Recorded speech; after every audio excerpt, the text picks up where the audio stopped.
Passarem ara a col·locar el mocador d'or, llogat al gipó. Podem llogar-lo dalt, al mig o baix. En aquest cas anem a llogar-ho al mig.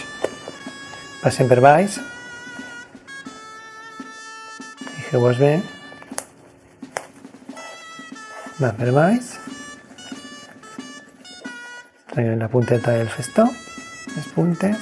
Fixeu-vos, els plecs comporten la mateixa continuïtat. És molt important. Es veu un mocador assentat sobre el cos de la dona. Es tapa el muscle, així obriguem per que es vegi el dibuix i deixem solt.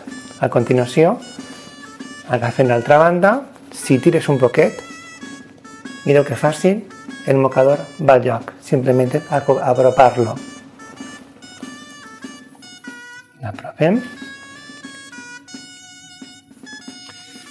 I així, el mocador es passaria al revés, per a que no es vegi la veta o el cordó. Fixeu-vos, abans l'han passat de baix i l'han tret, ara el passarem de baix cap amunt i caurà. Val? Mireu, de baix cap amunt, cau, no es veu el cordó perquè es tapa, simplement obriguem, seguim els plecs,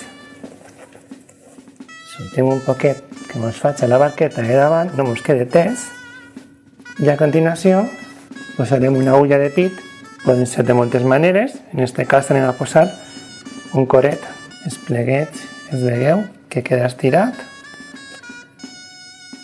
i ara directament,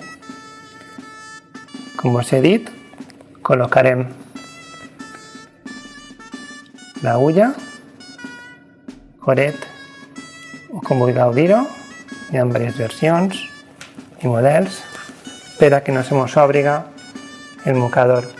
Si et fixeu, els dibuixos estan casats,